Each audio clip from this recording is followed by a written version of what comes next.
Hello friends, it's Sunday. I am so glad that you are joining me on my porch today as we talk about Psalm 120. I hope that you got through the reading today. It was probably the longest reading that we've had so far in the Psalm study. I promise there's no more readings that are that long. Today I'm going to be talking about Psalm 120, and it is the first song of ascents.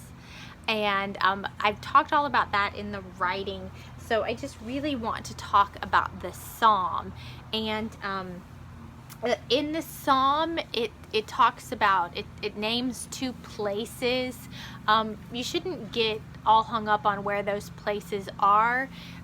Just really they're metaphors for that the person speaking is far away from what they feel is the presence of God, or Jerusalem in this case, because it's a psalm of ascent, and so they feel like they're living far away from the presence of God, and specifically they feel like they're living far away from shalom, which we usually translate from the Hebrew as the word peace.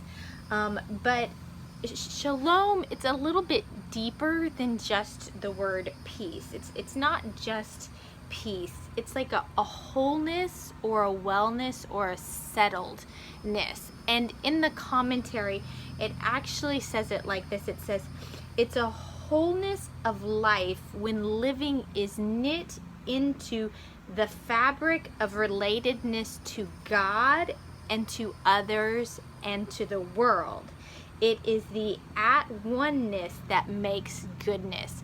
And so shalom is when we're living at all together, like knitted together with God and with each other and with the world. It's kind of like the kingdom of God. And so the psalmist is feeling far away from shalom. And specifically, the thing that is making the psalmist feel far away from shalom is words. The psalmist talks about a deceptive tongue.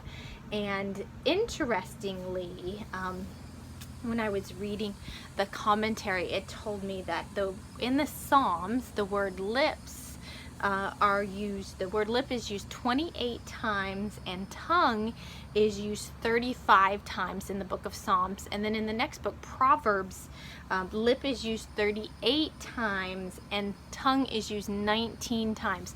And that's because this area, our mouths, can get us into so much trouble. The words that we make with our lips and our mouths get us into so much trouble. They can be used for so much good, but they can be used for so much bad. And I know that, like, when you're little, or when you have little kids around you, or when you were little, you might have been told, sticks and stones can break my bones, but words can never hurt me. But words really do hurt. And the thing about words is you can't take them back. And one of my favorite lessons to do with children, and even with teenagers, is to give them a plate and a tube of toothpaste and tell them, okay, I want you to squeeze the toothpaste out onto the plate. And so they have fun squeezing the toothpaste out onto the plate. And then I give them like a knife or a spoon, plastic knife, and I say, okay, now I want you to put the toothpaste back into the tube. And they try, and you can't. You just cannot put toothpaste back into a tube. The tube of toothpaste. It's impossible to do. And then we sit down and we have a talk about how that is what happens with our words. When we say something, it's out of our mouths and you cannot take it back. And that's what the psalmist is feeling, that they have been hurt badly by somebody's words. And I think to maybe carry that into our own time, we don't even need our mouths and our tongue and our lips anymore to hurt people with our words, because we have this wonderful technology called social media. And we put things out on social media that we would never say with our mouths.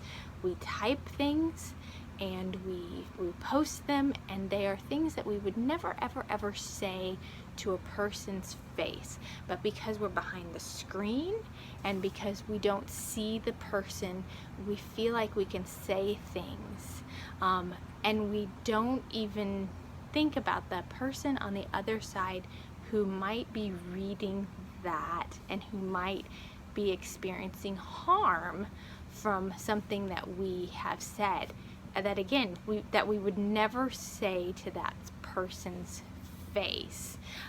You might say it in a family discussion where everybody agrees or thinks the same way, or it might be something that you'd say someplace else, but it might not be something that you'd say to your entire friend group. And you never know who you're going to hurt, because in social media you just put something out there and the whole world can read it, and you might have somebody who's on your friend list who reads that who you hurt. And so I always told my kids, you know, you just never put something on social media that you wouldn't say out loud to every single person that you know. If you wouldn't be comfortable walking up to every single person that you know and saying this thing, don't say it. And I would always say, would you be comfortable saying that to your grandma? Great. And so if you wouldn't, then don't put it out there. So you think about your most conservative or your most liberal friend and say, would you be comfortable saying that to that person, just the way you said it? And if not, don't put it out there. That doesn't mean we can't have conversations. Conversations are wonderful, but conversations are one-on-one, where you can judge a person's feelings based on their facial expressions, and where you can have a back and forth. We hurt each other with our mouths, and we hurt each other with our words, and it's a thing that we need to work on, not hurting each other. So that's all I have for today.